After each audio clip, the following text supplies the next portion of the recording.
खुदी को कर बुलंद इतना कि हर तकदीर से पहले, खुदी को कर बुलंद इतना कि हर तकदीर से पहले खुदा उस बंदे से पूछे बता तेरी रजा क्या है। खुदी को कर बुलंद इतना कि हर तकदीर से पहले खुदा उस बंदे से पूछे बता तेरी रजा क्या है। नमस्कार दोस्तों, रतन जीएस क्लासेस में आप सभी का तहे दिल से हार्दिक अभिनंदन और स्वागत है। दोस्तों ये वीडियो है वो काफ़ी महत्वपूर्ण होने वाला है आप सबों के लिए, क्योंकि इसमें हम लोग चर्चा करने वाले हैं, इसमें हम लोग जानकारी प्राप्त करने वाले हैं बिहार दरोगा 2023 का फुल डिस्कशन करेंगे, अर्थात उसके पूरे सिलेबस को, उसके पूरे पैटर्न को समझेंगे, उसके चयन प्रक्रिया को समझेंगे। दोस्तों इसके अंतर्गत हम लोग प्रारंभिक परीक्षा, मुख्य परीक्षा का पाठ्यक्रम के बारे में जानकारी प्राप्त करेंगे और इसके साथ साथ शारीरिक दक्षता की संपूर्ण जानकारी हम लोग प्राप्त करेंगे। दोस्तों प्रारंभिक परीक्षा के अंतर्गत हमें क्या क्या करना है, मुख्य परीक्षा के अंतर्गत क्या क्या करना है, उसकी प्रक्रिया कैसी है और उसके बाद में शारीरिक दक्षता अर्थात फिजिकल जो टेस्ट होता है उसके बारे में हम लोग जानकारी करेंगे मिशन डबल स्टार के तहत। दोस्तों ये बिहार एसआई सब इंस्पेक्टर का पोस्ट जो है वो बेहद ही महत्वपूर्ण है दोस्तों, और ये एक हर एक कैंडिडेट के लिए ये एक ड्रीम जॉब है। दोस्तों हम लोग आगे बढ़ेंगे और इस सेशन में हम लोग विस्तृत जानकारी प्राप्त करेंगे और अपनी पढ़ाई को 7वें आसमान के पास लेकर जाएंगे, क्योंकि आने वाला समय में एग्जाम्स जो हैं वो काफ़ी टफ होने वाले हैं, कंपटीशन जो है वो काफ़ी टफ होने वाला है। दोस्तों इसमें जो है अपने पूरे जान को झोंक देना है, अपने पूरे जवानी को, ऊर्जा को इसमें लगा देना है।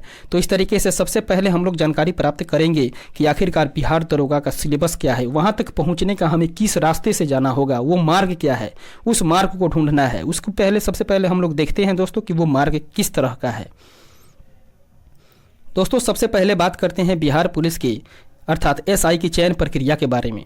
तो सबसे पहले इसमें उत्तीर्ण होने के लिए हम लोग प्रारंभिक परीक्षा देते हैं। दोस्तों प्रारंभिक परीक्षा को पास कर लेने के बाद, उसमें उत्तीर्ण हो जाने के बाद एक मुख्य परीक्षा होती है, मेंस की परीक्षा होती है, उसको पास करना होता है।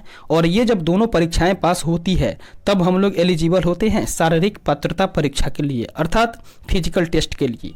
और ये जब तीनों हो जाता है तो मेरिट लिस्ट बन करके बाद में दोस्तों मेडिकल का भी टेस्ट लिया जाता है, जो कि एक नामात्र की प्रक्रिया होती है।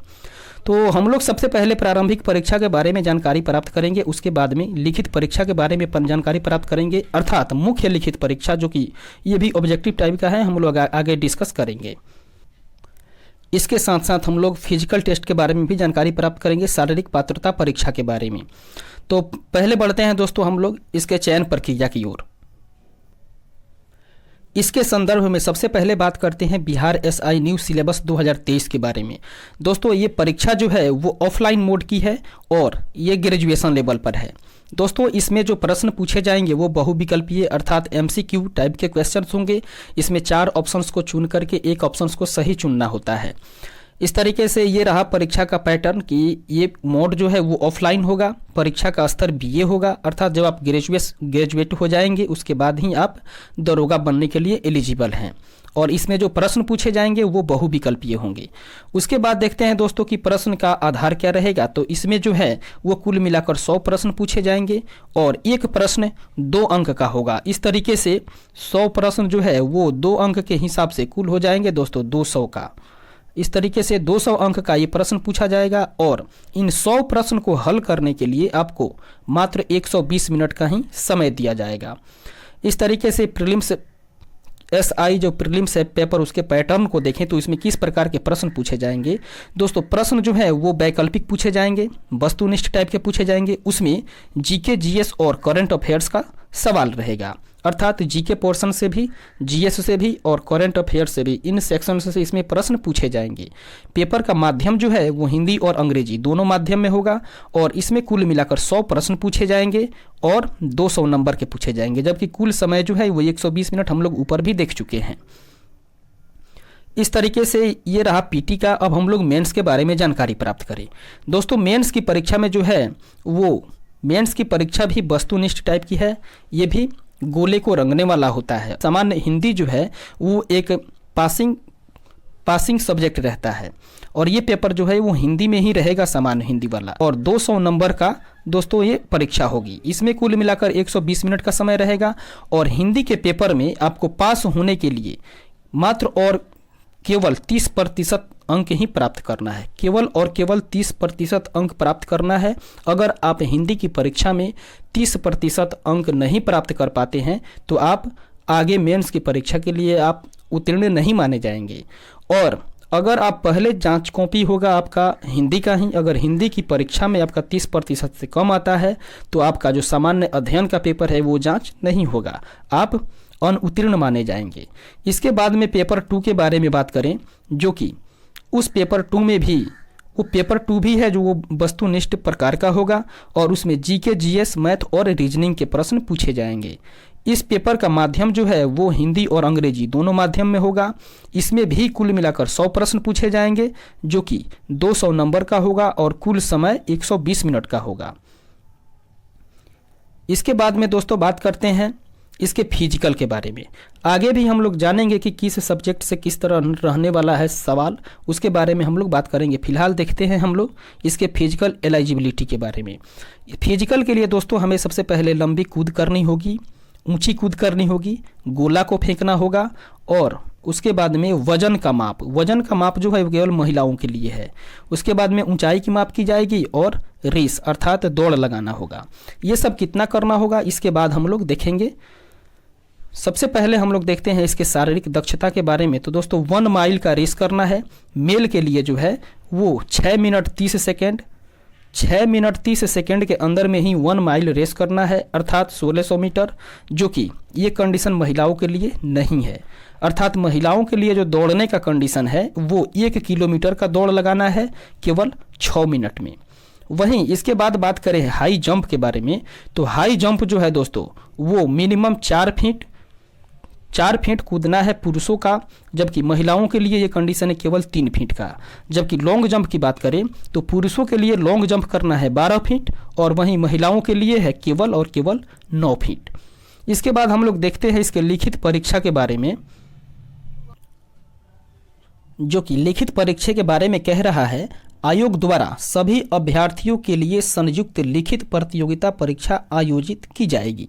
लिखित परीक्षा 2 चरणों में होगा, जैसे कि हम लोग ऊपर भी डिस्कस कर चुके हैं। एक होगा प्रारंभिक परीक्षा और दूसरा होगा मुख्य परीक्षा। दोस्तों लिखित परीक्षा के सभी प्रश्न जो हैं वो बहुविकल्पीय तौर पे होंगे, अर्थात सभी प्रश्न पत्र बहुविकल्पीय प्रश्नों के आधार पर पूछे जाएंगे। एक प्रश्न के 4 ऑप्शंस मिलेंगे।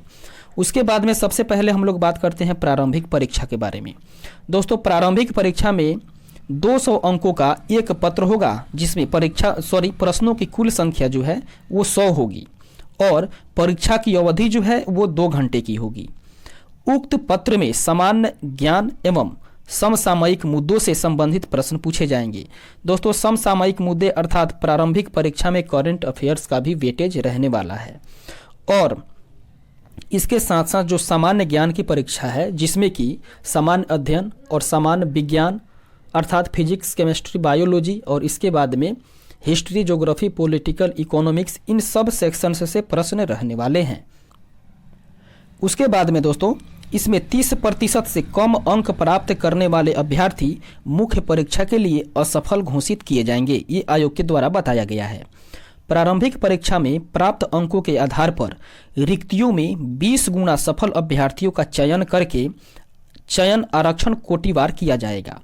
दोस्तों जो प्रारंभिक परीक्षा उत्तीर्ण करेगा विद्यार्थी, जितना सीट रहेगा उस सीट का 20 गुना रिजल्ट घोषित किया जाएगा प्रारंभिक परीक्षा से, और वे 20 गुने विद्यार्थी जो हैं वो मुख्य परीक्षा के लिए एलिजिबल होंगे।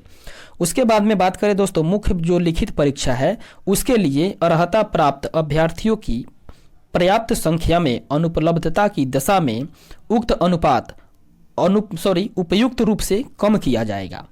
इसके बाद आगे बढ़ते हैं और बात करते हैं मुख्य परीक्षा के बारे में। दोस्तों यहाँ तक हम लोगों ने जानकारी प्राप्त किया प्रारंभिक परीक्षा के बारे में। इसका ऊपर छोटा सा एक सिलेबस दिया हुआ था जिसमें कि समसामयिक मुद्दे के बारे में बताया गया था और उसके बाद में जो सामान्य ज्ञान सामान्य अध्ययन से प्रश्न को लिए बताया गया था। लेकिन इसका हम लोग फुल डिस्कशन भी करेंगे और इसके लिए भी आगे हम लोग प्रिपरेशन करेंगे, इसके लिए भी हम लोग आगे रणनीति तैयार करेंगे। आप लोग बने रहिएगा चैनल के साथ।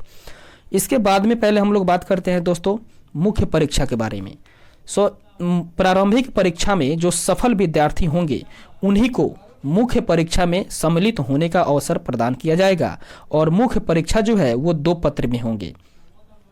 प्रथम पत्र जो होगा वो 200 अंकों का सामान्य हिंदी का होगा, जिसमें कि 2 घंटे का समय मिलेगा उस प्रश्न पत्र को हल करने के लिए, और उस 2 घंटे में 100 प्रश्न को हल करना है। एक प्रश्न 2 अंक का होगा और इस प्रकार से 100 प्रश्न 200 अंकों का हो जाएगा। और इसमें जो है वो न्यूनतम अर्हतांक जो है वो 30% अंक है, अर्थात हिंदी के प्रश्न पत्र में 30 प्रश्न को सही करना अनिवार्य रहेगा आपका सामान्य अध्ययन का पेपर जांच करने के लिए।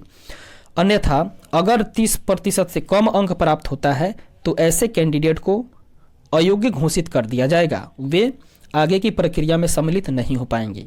सामान्य हिंदी पत्र का प्राप्तांक जो है वो मेधा निर्धारण में नहीं जोड़ा जाएगा, अर्थात जब आपका मेरिट तैयार होगा, जब आप मेंस की परीक्षा के लिए आपका चयन किया जाएगा तो उसमें हिंदी का जो प्रश्न पत्र है उसमें आपके द्वारा प्राप्त किए गए अंक का कोई भी रोल नहीं होगा। ये हिंदी का जो प्रश्न पत्र है वो केवल और केवल आपको जो है वो पास करने के लिए है, इससे आपके मेरिट के ऊपर कोई भी फर्क पड़ने वाला नहीं है। इससे इस अंक से आपके जो मेंस की परीक्षा है उसका कोई लेना देना नहीं है। इस तरीके से देखते हैं द्वितीय प्रश्न पत्र के बारे में। तो द्वितीय प्रश्न पत्र में जो है वो सामान्य अध्ययन का प्रश्न पत्र होगा, जिसमें कि हमें जानकारी रखना होगा सामान्य विज्ञान का, नागरिक शास्त्र का, भारतीय इतिहास का। ये भारतीय इतिहास का तीनों पोर्शन का जानकारी रखना होगा, अर्थात प्राचीन भारत, मध्यकालीन भारत, आधुनिक भारत और इसके साथ साथ में इतिहास से जुड़े हुए, बिहार से संबंधित जितने भी इतिहास से जुड़े हुए मुद्दे हैं उनको भी जानकारी प्राप्त करना होगा, क्योंकि यह परीक्षा बिहार की है। और इस तरीके से बिहार के भी प्राचीन इतिहास, मध्यकालीन इतिहास और आधुनिक इतिहास के बारे में भी जानकारी रखना होगा। इसके बाद में दोस्तों भारतीय भूगोल अर्थात इंडियन ज्योग्राफी है, उससे भी प्रश्न पूछे जाएंगे। गणित एवं मानसिक योग्यता से भी प्रश्न पूछे जाएंगे। दोस्तों द्वितीय पत्र जो है वो 200 अंकों का होगा, जिसमें प्रश्न की कुल संख्या होगी 100। इसको हम लोग ऊपर देख चुके हैं और 2 घंटे की परीक्षा होगी, इसके बारे में हम लोग ऊपर जानकारी प्राप्त कर चुके हैं। इसके बाद कह रहा है दोनों चरणों की परीक्षा में प्रत्येक गलत उत्तर के लिए 0.2 अंक काट लिया जाएगा, अर्थात अगर आप एक प्रश्न को गलत करते हैं तो आपका 0.2 अंक काट लिया जाएगा। उत्तर पुस्तिका जो है वो 2 प्रतियों में होगी, जिसकी एक प्रति आयोग के पास सुरक्षित रखी जाएगी। इसके बाद बात करते हैं लिखित परीक्षा के बारे में। तो लिखित परीक्षा जो है वो मुख्य लिखित परीक्षा के आधार पर रिक्तियों के 6 गुना अभ्यर्थियों का चयन कोटिवार मेधानुसार शारीरिक दक्षता परीक्षा के लिए किया जाएगा। और उसके बाद हम लोग देखते हैं अभ्यर्थियों की जो शारीरिक दक्षता है उसकी क्या मापदंड है, उसके बारे में भी हम लोग जानकारी प्राप्त करते हैं। अभी तक हम लोगों ने यहाँ तक जाना कि अगर आप मेंस की परीक्षा उत्तीर्ण करते हैं तो मेंस की परीक्षा उत्तीर्ण होने वाले वैसे कैंडिडेट जो फिजिकल एलिजिबिलिटी के लिए जाना चाहते हैं उनमें से 6 गुना रिजल्ट को लिया जाएगा, अर्थात 6 गुना कैंडिडेट को लिया जाएगा। उसके बाद वे लोग शारीरिक दक्षता परीक्षा में अपना योगदान देंगे। उसमें सबसे पहले बात करते हैं ऊंचाई के बारे में। दोस्तों अनारक्षित अर्थात जो सामान्य वर्ग के कैंडिडेट हैं, उसके बाद पिछड़ा वर्ग एवं अत्यंत पिछड़ा वर्ग के जो पुरुष हैं उनकी जो न्यूनतम ऊंचाई है वो 165 सेंटीमीटर की होनी चाहिए। उसके बाद बात करते हैं अनुसूचित जाति एवं अनुसूचित जनजाति के कैंडिडेट के लिए, विशेषकर पुरुषों के लिए जो SC ST के जो पुरुष हैं उनका न्यूनतम जो ऊंचाई है वो 160 होनी चाहिए, अर्थात 160 सेंटीमीटर की ऊंचाई उनसे होना चाहिए। तीसरा पॉइंट जो है वो कह रहा है अनारक्षित अर्थात सामान्य वर्ग, पिछड़ा वर्ग एवं अत्यंत पिछड़ा वर्ग की महिलाओं की बात करें तो उनकी ऊंचाई जो है वो 160 अर्थात 160 सेंटीमीटर होनी चाहिए। और इसमें जो है महिलाओं के लिए वजन का भी कंडीशन रखा गया है। महिलाओं का वजन की बात करें तो उनका न्यूनतम वजन जो है वो 48 किलोग्राम का होना चाहिए। उसके बाद देखिए चौथा पॉइंट जो कि कह रहा है अनुसूचित जाति एवं अनुसूचित जनजाति की महिलाओं के लिए जो SC ST की महिलाएं हैं उनकी न्यूनतम जो ऊंचाई है वो होनी चाहिए 155 सेंटीमीटर। और वहीं वजन की बात करें तो उनका भी वजन होना चाहिए 48 किलोग्राम। इसके बाद बात करते हैं दोस्तों फिजिकल से संबंधित अगले पॉइंट को, जिसमें कि सीना का माप किया जाता है। दोस्तों सीना जो है वो सिर्फ पुरुषों के लिए है, इसमें सीना का माप करना महिलाओं के लिए नहीं है। दोस्तों अनारक्षित वर्ग, जिसमें कि सामान्य वर्ग से आते हैं वैसे कैंडिडेट, और पिछड़ा वर्ग एवं अत्यंत पिछड़ा वर्ग के जो पुरुष हैं उनको बिना फुलाए हुए 81 सेंटीमीटर सीना होना चाहिए, जो कि न्यूनतम है। उसके बाद में बात करें 81 सेंटीमीटर पहुंच जाने के बाद फिर उसे फुलाना पड़ता है, उस अपने सीना को फुलाना पड़ता है, अंदर सांस खींच करके या फुला कितना सकते हैं, और फुलाने की क्षमता जो है वो 5 सेंटीमीटर तक की होनी चाहिए। अर्थात फुलाकर जब आपकी छाती का माप लिया जाए, आपके सीने की माप लिया जाए तो वो 86 सेंटीमीटर हो जाए। ये कंडीशन है पुरुषों के लिए, जो कि अनारक्षित सामान्य वर्ग और पिछड़ा वर्ग और अत्यंत पिछड़ा वर्ग के पुरुषों के लिए है। दोस्तों फुलाने के बाद सीना में कम से कम 5 सेंटीमीटर का अंतर होना ये अनिवार्य है। उसके बाद में दूसरा पॉइंट जो है सीना से संबंधित, उसमें कह रहा है कि वैसे कैंडिडेट जो अनुसूचित जाति एवं अनुसूचित जनजाति से आते हैं, विशेषकर पुरुष, सीना का माप केवल पुरुष के लिए ही है। अर्थात SC ST के जो जितने भी कैंडिडेट हैं उनके सीने की माप ली जाएगी बिना फुला करके 79 सेंटीमीटर और फुला करके 84 सेंटीमीटर। अर्थात ऐसे नॉर्मल सीना की माप की जाएगी तो 79 पहुंचना चाहिए, और वहीं जब फुलाया जाए अपने अंदर सांस को भर के सीना को जब फुलाया जाए तो इस तरीके से 84 सेंटीमीटर तक पहुंचना चाहिए। अर्थात फुलाने के बाद सीना में जो है वो कम से कम 5 सेंटीमीटर का अंतर होना ये अनिवार्य है। तो अब इस तरीके से हम लोग अब जानकारी प्राप्त करेंगे कि अंतिम मेधा सूची बनने के लिए न्यूनतम अर्हता क्या होनी चाहिए, किस आधार पे जो है वो मेरिट लिस्ट तैयार होगा। दोस्तों मुख्य परीक्षा के आधार पर तैयारी की जाने वाली अंतिम मेधा सूची हेतु अनुसूचित जाति, अनुसूचित जनजाति एवं महिला वर्ग के अभ्यर्थियों के लिए न्यूनतम अर्हता की बात जो करें तो वो है 32%। उसके बाद में अत्यंत पिछड़ा वर्ग के अभ्यर्थियों के लिए न्यूनतम जो अर्हता है वो 34% अंक है, और पिछड़ा वर्ग के अभ्यर्थियों के लिए 36.5% है, जबकि सामान्य वर्ग के अभ्यर्थियों के लिए यह प्रतिशत जो है वो न्यूनतम 40% का है। दोस्तों ये जो कंडीशन है वो मायने नहीं रखता है, क्योंकि अगर सीट कम रहेगा और वैकेंसी के अनुसार सीट के अनुसार यदि कैंडिडेट की संख्या ज़्यादा हो गई तो ऑटोमेटिक जो कट ऑफ है वो आगे की ओर बढ़ेगा। तो उस कंडीशन में ये जो है वो मायने नहीं रखता, इसको हम लोग दिमाग में उतना नहीं रखेंगे। हम लोग ये प्रयास करेंगे कि ज़्यादा से ज़्यादा अंक को हम लोग कैसे अर्जित कर सकें। इसके बाद हम लोग आगे बढ़ते हैं और देखते हैं कि अभ्यर्थियों की शैक्षणिक योग्यता क्या होनी चाहिए, अर्थात इसमें किस शैक्षणिक योग्यता वाले कैंडिडेट जो हैं वो इसमें पार्टिसिपेट कर सकते हैं। दोस्तों अभ्यर्थियों को किसी मान्यता प्राप्त विश्वविद्यालय से सबसे पहले उसे स्नातक परीक्षा या राज्य सरकार द्वारा मान्यता प्राप्त उसके समकक्ष परीक्षा को उत्तीर्ण करना अनिवार्य होगा। अर्थात आप किसी भी इंस्टीट्यूट से ग्रेजुएट हों, ये कंडीशन रखा गया है। उसके बाद में अभ्यर्थियों की उम्र सीमा की बात करें तो अनारक्षित जो कि सामान्य वर्ग के हैं उस कोटे के पुरुषों के लिए न्यूनतम उम्र की बात करें तो 20 वर्ष है और अधिकतम जो है वो 37 वर्ष है, जबकि पिछड़ा वर्ग एवं अत्यंत पिछड़ा वर्ग के पुरुषों के लिए न्यूनतम उम्र जो है वो 20 वर्ष है और अधिकतम 40 वर्ष है। वहीं बात करें अनारक्षित अर्थात सामान्य कोटि के जो है पिछड़ा वर्ग एवं अत्यंत पिछड़ा वर्ग की महिलाओं की बात करें तो उनकी न्यूनतम उम्र 20 वर्ष होनी चाहिए और अधिकतम 40 वर्ष होनी चाहिए। इसके बाद चौथे पॉइंट को देखें जो कि कह रहा है अनुसूचित जाति एवं अनुसूचित जनजाति के पुरुषों एवं महिलाओं के लिए न्यूनतम उम्र का सीमा रखा गया है 20 वर्ष और अधिकतम 42 वर्ष। दोस्तों नोट के रूप में कह रहा है कि आर्थिक रूप से कमजोर वर्ग के पुरुषों एवं महिलाओं की अधिकतम आयु वही होनी चाहिए जो अनारक्षित वर्ग के पुरुषों एवं महिलाओं के लिए निर्धारित की गई है।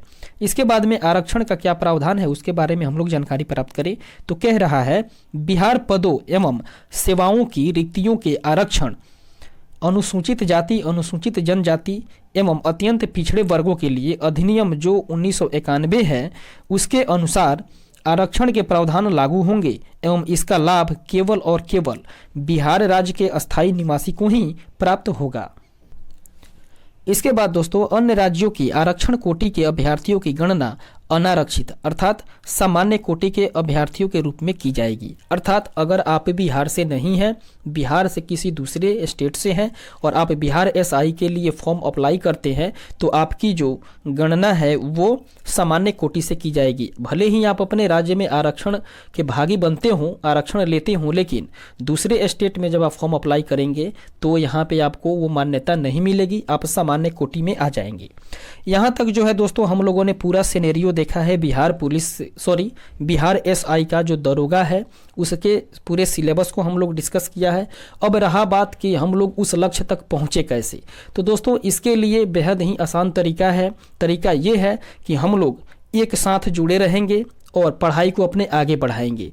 उसके लिए हम लोग यहाँ से सीरीज को एक शुरू करने वाले हैं, जो कि सबसे पहले हम लोग स्टार्ट करेंगे क्वेश्चन बैंक को। दोस्तों कहीं भी किसी भी चीज़ के बारे में यदि जानकारी प्राप्त करना हो तो उस लक्ष्य को भेदने के लिए सबसे पहले उसके बारे में डीप जानकारी होना जरूरी है, और ये जानकारी प्राप्त होगी दोस्तों दरोगा का जो प्रीवियस ईयर क्वेश्चन पेपर है उससे। दोस्तों यहाँ पे हम लोग एक सीरीज तैयार करेंगे और सीरीज को स्टार्ट करेंगे, जिसमें सबसे पहले हम लोग बिहार दरोगा के अभी तक जितने भी एग्जाम्स हुए हैं उसके हम लोग उसके सिलेबस को देखते हुए प्रीवियस ईयर क्वेश्चन पेपर को हम लोग एक सीरीज के रूप में लेके चलेंगे, और उससे हमें ये पता चलेगा कि किस टॉपिक से और किस चैप्टर से, किस सब्जेक्ट से किस तरह के प्रश्न आ रही हैं, और उस आधार पे हम लोग अपनी तैयारी को आगे करेंगे। तो दोस्तों इस सेशन को देखना ना भूलिएगा और इस सीरीज को देखना ना भूलिएगा, और जहाँ तक हो सके तो अपने दोस्तों में भी इसको शेयर करिएगा ज़रूर। इसके बाद में हम लोग स्टार्ट करेंगे अपने मिशन डबल स्टार को। दोस्तों आज का सेशन हम लोग यहीं पे स्थगित करेंगे। धन्यवाद।